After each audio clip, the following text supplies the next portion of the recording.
So here we go. World War Z versus Left 4 Dead, or Left 4 Dead 2, the footage we're watching here. But it's a bit strange comparing these two games. They came out 10 years apart. We've got first person versus third person. We've got a modern engine in the World War Z engine that can handle hundreds of zombies on screen at the same time, versus a game that was released on the Xbox 360, running on an Xbox One in compatibility mode here. But these games really are very, very similar. The core of both being a co-op multiplayer where you work through linear corridor type campaign levels that are interspersed with horde mode moments and objective mode moments. So basically you go from A to B to C, killing lots of zombies, and then you'll have to hang around at C for a bit, holding off a whole horde of zombies. Then maybe you'll have to go to D and find some stuff and bring them back to C, then crack on to E, and then probably face a load of more zombies and another horde mode before you get to the end.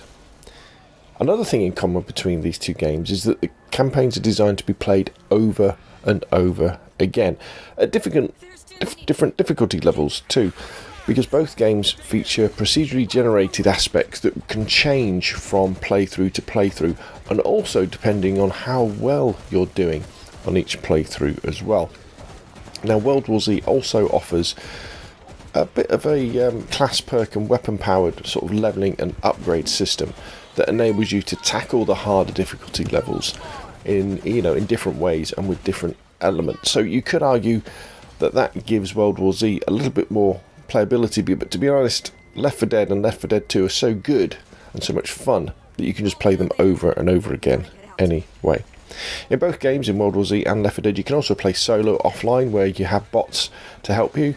But to be honest, the online experience when you're playing with real people, whether that be friends or just randoms, is so much better, because in both games, okay, the bots are helpful because they'll get the zombies off you that jump on you, but they won't help you with objectives like picking things up, which can be a bit of a pain. You could say that Left 4 Dead or Left 4 Dead 2, as I said, it's showing its age a little bit, especially on console, because the control scheme they chose at the time is a little bit odd.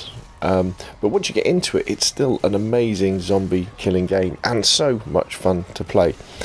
It's hampered a little bit by the fact that you can only play it on PC and Xbox at the moment. There's no PlayStation 4 version. But what's undeniable is that the levels in Left 4 Dead are designed really well. There's plenty of space to move around, whereas with World War Z, sometimes the levels can feel a little bit cramped. The other side of it is that Left 4 Dead has a more humorous tone, where World War Z definitely is a little bit more serious.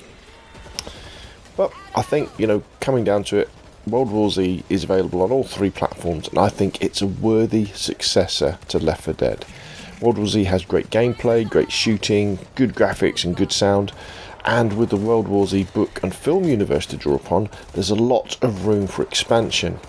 And I think with the early success that World War Z the game has already had, the developer, who is Saber Interactive, are going to give us a lot more in this game. We're going to get more modes, we're going to get more campaign levels and more features such as private lobbies, which are lacking at the moment.